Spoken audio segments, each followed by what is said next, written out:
તો ડોક્ટર સંજય સાથેની આ ચર્ચાને આપણે આગળ વધારીએ તે પહેલા આપણે જોઈશું એક દર્દીનો જાત અનુભવ કે જેમણે માધવબાગમાં ઉપચાર કરાવ્યો છે અને તેનાથી તેમને ફાયદો થયો છે અને હાલ તેઓ સ્વસ્થ જીવન જીવે છે.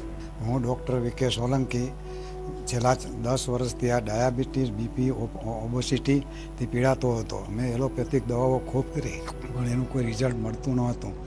સિનિયર સિટીઝન ક્લબમાં ડૉક્ટર સાલી સાહેબ આવેલા અને એને પ્રવચન આપ્યું. એનાથી હું પ્રભાવિત થયો અને માધવબાગની મેં ટ્રીટમેન્ટ શરૂ કરી.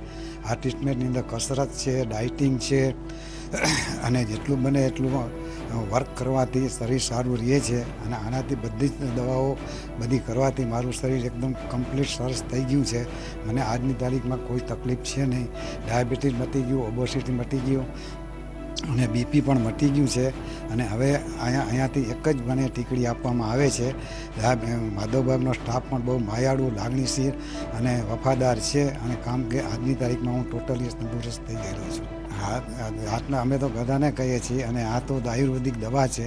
એનાથી જળમૂળથી નીકળી જાય છે અને હાર્ટ આજે શરીરની અંદર એક જાતનું એન્જિન છે. જો એન્જિન સારું હશે તો માણસનો એક અવયવો સારા રહેશે અને એને માટેની જ માધવબાગની દવા કરવામાં આવે છે. મને 35 વર્ષ નો થયો ત્યારે મને ડાયાબિટીસ થયેલું હતું. પછી હું રેડિયામાં સાંભળ્યું મેં કે ભાઈ માધવબાગ કરીને છે ત્યાં આયુર્વેદિક ટ્રીટમેન્ટથી ડાયાબિટીસને બધું સારું થઈ જાય છે.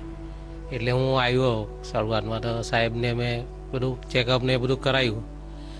મને કોલેસ્ટ્રોલ ને એવું બધું પણ હતું. સાહેબે મને કીધું એમ કે આપણે આયુર્વેદિક ટ્રીટમેન્ટથી તમને ડાયાબિટીસ જળમૂળમાંથી નીકળી જશે.